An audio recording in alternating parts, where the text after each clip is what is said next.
Vembanad conclave. Vembanad കായലിനെ രക്ഷിക്കാനുള്ള സമഗ്ര പദ്ധതികൾ.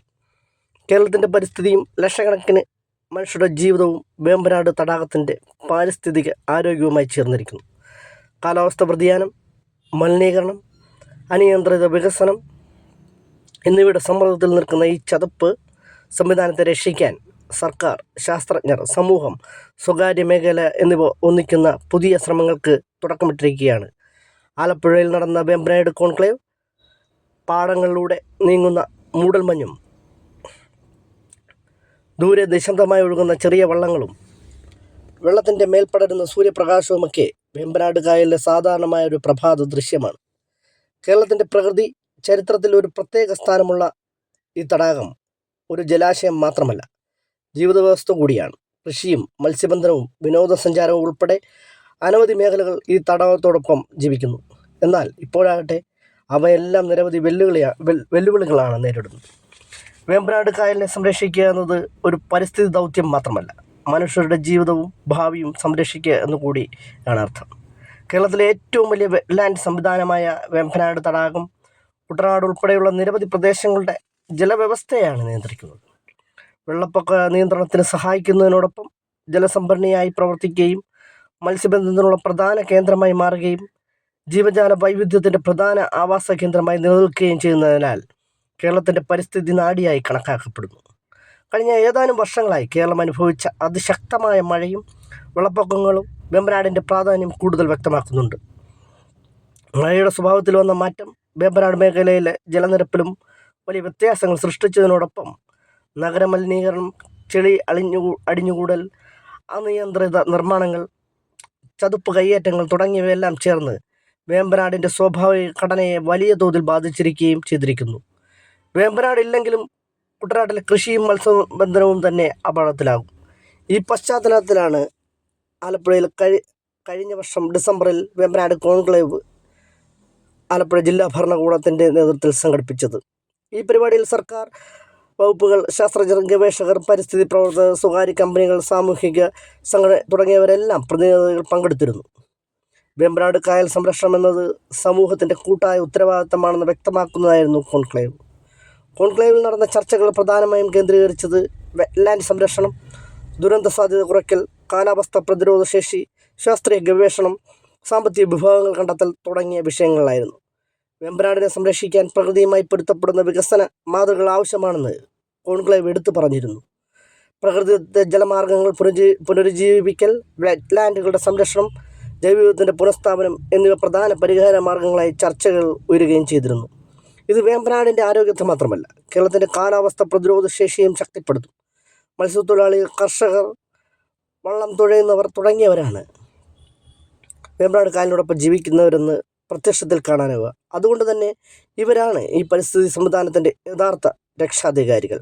അവരുടെ അനുഭവവും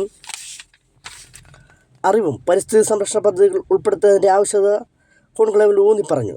പ്രത്യക്ഷത്തോടൊപ്പം പരോക്ഷമായും വേമ്പനാടിനെ ആശ്രയിക്കുന്ന ലക്ഷക്കണക്കിന് മനുഷ്യരും കൈകോർക്കുമ്പോൾ മാത്രമാണ് ഈ ദൗത്യം വിജയകരമാവുക. വേമ്പനാട് പുനരുദ്ധാരണത്തിന് വലിയ സാമ്പത്തിക വിഭവങ്ങൾ ആവശ്യമായിട്ടുണ്ട്. സർക്കാർ പദ്ധതികളോടൊപ്പം കോർപ്പറേറ്റ് സോഷ്യൽ റെസ്പോൺസിബിലിറ്റി (CSR), ഗവേഷണ ഗ്രാൻറ്റുകൾ, അന്തർദേശീയ പരിസ്ഥിതി ഫണ്ടുകൾ തുടങ്ങിയവയെല്ലാം ഉണ്ടെന്ന് കോൺക്ലേവിലെ ചർച്ചകൾ ഉയർത്തിക്കാട്ടി. ഏകദിന പരിപാടിയായിരുന്നു വേമ്പനാട് കോൺക്ലേവ് എങ്കിലും അത് ഒരു ദിവസത്തേക്ക് മാത്രം ഉദ്ദേശിച്ചൊരു പ്രവർത്തനമായിരുന്നില്ല, വലിയൊരു ദൗത്യത്തിന് തുടക്കമായിരുന്നു. വിവിധ മേഖലകളുടെ സഹകരണത്തോടെ വേമ്പനാട് സംരക്ഷണത്തിന് ദീർഘകാല പദ്ധതികൾ രൂപപ്പെടുത്താനുള്ള ശ്രമമാണ് ആദ്യം കോൺക്ലേവിലുണ്ടായത്. 1 കോടിയിലേറെ ജനങ്ങളുടെ ജീവിതവുമായി ബന്ധപ്പെട്ട് കിടക്കുന്ന വേമ്പനാടിൻ്റെ ജലലോകം നിശബ്ദമായൊരു പ്രതിസന്ധിയിലൂടെ കടന്നു പോകുമ്പോൾ ചുറ്റുമുള്ളവർക്ക് നിശബ്ദത പാലിക്കാനാവില്ല എന്നതാണ് സത്യം. കേരളത്തിൻ്റെ മധ്യഭാഗത്ത് നീളെ പരന്നു കിടക്കുന്ന വേമ്പനാട് തടാകം പ്രകൃതിയുടെ അത്ഭുതകരമായ ജലലോകം സൃഷ്ടിക്കുമ്പോൾ അതിനെ സംരക്ഷിക്കാൻ മനുഷ്യരടങ്ങുന്ന ജീവലോകം മറ്റൊരു അത്ഭുത ലോകം കൂടി ഉണ്ടാക്കേണ്ടതുണ്ട്. ആലപ്പുഴ മുതൽ കൊച്ചി വരെ വ്യാപിച്ചു കിടക്കുന്ന ഈ വലിയ ജലവസ്ഥ നിരവധി നദികളും കനാലുകളും കായലുകളും ചേർന്നുണ്ടായ സമഗ്ര പരിസ്ഥിതി സംവിധാനമാണെന്നാണ് ആദ്യം തിരിച്ചറിയേണ്ടത്. ഇവിടുത്തെ ജൈവവൈവിധ്യം, മത്സ്യസമ്പത്ത്, പക്ഷികൾ, ജലസസ്യങ്ങൾ എന്നിവ ഈ പ്രദേശത്ത് അപൂർവമായ പരിസ്ഥിതി മേഖലയാകും. കടലുമായി ബന്ധമുള്ള തടാകമെന്നതിനാൽ ഉപ്പുവെള്ളവും ശുദ്ധജലവും ചേർന്ന് പ്രത്യേക ജലപരിസ്ഥിതിയാണ് വേമ്പനാട് കായൽ നിലനിർത്തുന്നത്. ഈ സാഹചര്യം തന്നെയാണ് ഇവിടെ കാണുന്ന ജൈവവിധത്തിന് കാരണമാകുന്നതും. കുട്ടനാട്ടിലെ കൃഷി നിലനിൽക്കുന്നതും വേമ്പനാട് ജലവ്യവസ്ഥയുടെ ആരോഗ്യസ്ഥിതി നിർണായകമാണ്. കുട്ടനാട്ടിലെ കൃഷി നശിച്ചാൽ കേരളത്തിലെ 10 അംഗം കാലിയാവുമെന്ന് തിരിച്ചറിയാനാവണം. കുട്ടനാട് കൃഷിയെ സംരക്ഷിക്കാൻ 1970കളിൽ നിർമ്മിച്ചതാണ് തണ്ണീർമുക്കം ബാരേജ്. ഉപ്പുവെള്ളം കൃഷിയിടങ്ങളിലേക്ക് കയറാതിരിക്കാൻ ഈ ബാരേജ് സഹായിക്കുകയും കൃഷി കൂടുതൽ സ്ഥിരതയോടെ നടത്താൻ സാധിക്കുകയും ചെയ്തിരുന്നു. എന്നാൽ ഈ ബാരേജ് വന്നതോടെ ജലത്തിൻ്റെ സ്വാഭാവിക ഒഴുക്ക് കുറയുകയും തടാകത്തിൽ മലിനീകരണം അടിഞ്ഞുകൂടുകയും ചെയ്തുവെന്നത് പറയാതെ വയ്യ. കൂടാതെ മത്സ്യങ്ങളുടെ സ്വാഭാവിക സഞ്ചാരത്തിനും തടസ്സമുണ്ടായി. ഇത് വേമ്പനാട് പരിസ്ഥിതിയിൽ വലിയ മാറ്റങ്ങൾ സൃഷ്ടിക്കുകയും അതോടെ വേമ്പനാട് മൗനമായി നശിച്ചു തുടങ്ങുകയും ചെയ്തിരുന്നു. ഇതോടൊപ്പം കനത്ത മഴയും വെള്ളപ്പൊക്കവും കയ്യേറ്റവും പോലുള്ള പ്രകൃതി മനുഷ്യ ദുരന്തങ്ങൾ കൂടി ഉണ്ടായതോടെ നാശത്തിലേക്കുള്ള വേഗത വർദ്ധിക്കുകയായിരുന്നു. ആലപ്പുഴ എറണാകുളം ജില്ലകളിലെ നിരവധി പ്രദേശങ്ങളിൽ നിന്നുള്ള മാലിന്യങ്ങൾ വേമ്പനാട് കായലിലേക്ക് ഒഴുകിയെത്തുന്നുണ്ട്. വീടുകളിൽ നിന്നുള്ള മാലിന്യങ്ങൾ, റിസോർട്ടുകൾ സൃഷ്ടിക്കുന്ന മാലിന്യം, പ്ലാസ്റ്റിക്, വ്യവസായ മാലിന്യങ്ങൾ എന്നിവ തടാകത്തിൻ്റെ ഗുണനിലവാരത്തെയാണ് തകരാറിലാക്കുന്നത്. തടാകത്തിൻ്റെ ചില ഭാഗങ്ങൾ ഒഴുക്കില്ലാതെ വെള്ളം നിശ്ചലമായി നിൽക്കുന്നുവെന്നതിനാൽ മലിനീകരണത്തിൻ്റെ തോത് വർദ്ധിക്കുകയും ചെയ്യുന്നുണ്ട്. ഒരിക്കൽ കേരളത്തിലെ പ്രധാന മത്സ്യബന്ധന കേന്ദ്രങ്ങളൊന്നായ വേമ്പനാട് കരിമീൻ ഉൾപ്പെടെ നിരവധി മത്സ്യയിനങ്ങളാണ് ഇവിടെ നിന്ന് ലഭിച്ചിരുന്നത്. എന്നാൽ കഴിഞ്ഞ വർഷങ്ങളിൽ മത്സ്യസമ്പത്ത് കുറഞ്ഞതായി ആണ് തങ്ങളുടെ അനുഭവത്തിലൂടെ മത്സ്യത്തൊഴിലാളികൾ പറയുന്നത്. മലിനീകരണം, അമിതമായ മത്സ്യബന്ധനം, ജലപരിസ്ഥിതിയിലെ മാറ്റങ്ങൾ എന്നിവയെല്ലാം മത്സ്യസമ്പത്തിനെ ബാധിച്ചിട്ടുണ്ട്. ഇത് മത്സ്യത്തൊഴിലാളികളുടെ ജീവിതത്തെ മാത്രമല്ല കായലിൻ്റെ ആവാസ വ്യവസ്ഥയെയും നേരിട്ട് ബാധിക്കുന്നു.